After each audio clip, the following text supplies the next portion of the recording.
Chapter 3. Potential for Power. Tahu stands in front of this massive being that he has never before seen with his own eyes. Not even Teridax himself reaches these proportions. Drendor stands in front of this small, silver-armored warrior, no larger than Arkdrawn's companion last time they met. In its hand is a double-bladed staff with a unique charge of dark magic surging from it. Pretty blade, that is. Drendor looks at the weapon, then he grabs a massive staff of his own from his back. I can respect how you do things, Toa of Nothing. Tahu grips his weapon tighter. Drendor's staff is at least twice his length. The energy surging from it is almost deafening to him. A dark whisper calling out for a fragile mind to take root in. I took it from my enemy. It was used to kill my friend. Now it will do the same to them. Tahu looks at the blade that had killed Jalar all those years ago. Makuta's sons had done it, taken the life of his friend, and then paid the price for it. Tahu looks up at Drendor.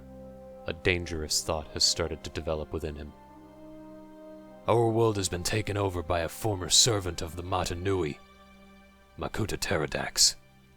He murdered his brothers, and anyone strong enough to defeat him, when he split our world in two. But now you are here. Tahu gets cut off when Drendor suddenly starts walking, his heavy body producing a heavy thumping noise for each step. Tahu quickly follows him. Where are you going? Drendor doesn't stop, but slightly turns his head to look over his shoulder. If this Teridax you're talking about split this world in two, then he is the reason I was ripped from my true purpose. He keeps walking, stashing the giant staff on his back again.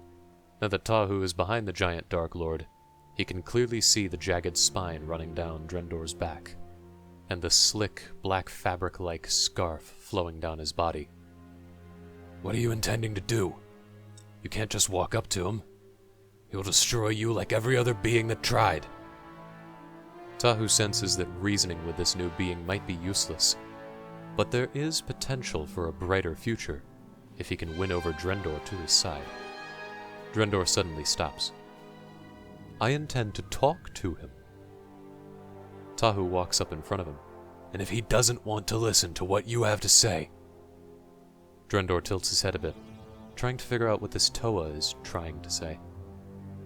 If Teridax is foolish enough to deny me an audience, I will show him what true shadow looks like. Tahu turns to look at his own hands, the hands of a traitor, of a disgraced warrior. Maybe this is his chance to redeem himself. If he can get Drendor to help him, and the other Toa to defeat Teridax, maybe he will be a Toa once more. How about we make a deal? Tahu turns to face Drendor. He can't believe he's doing this. A deal with an interdimensional demon? Drendor gets down to Tahu's level. And what does this deal of yours contain? Tahu's entire body is heating up. He's never been this unsure if he's doing the right thing before. Teridax caused you to be ripped from your world, just like he drowned ours in shadow. It seems like Teridax's elimination can help us both. If you can return to your world, and we can finally rebuild what he destroyed. We can't take him out on our own, but with your help, we might just have a chance. Drendor looks at the little Toa. It's a crazy idea. A Dark Lord joining forces with heroes to save their world. But if that's what is required of him to serve his lord, then so be it. You have a deal, Tahu, Toa of Nothing. Show me where I can find this Teridax, and I will eliminate him. In return, I will go back to where I came from, and you and your friends can do whatever it is you do. Tahu relaxes a little. He had done it. He had made a deal with the devil. He turns to face the storm ahead of him.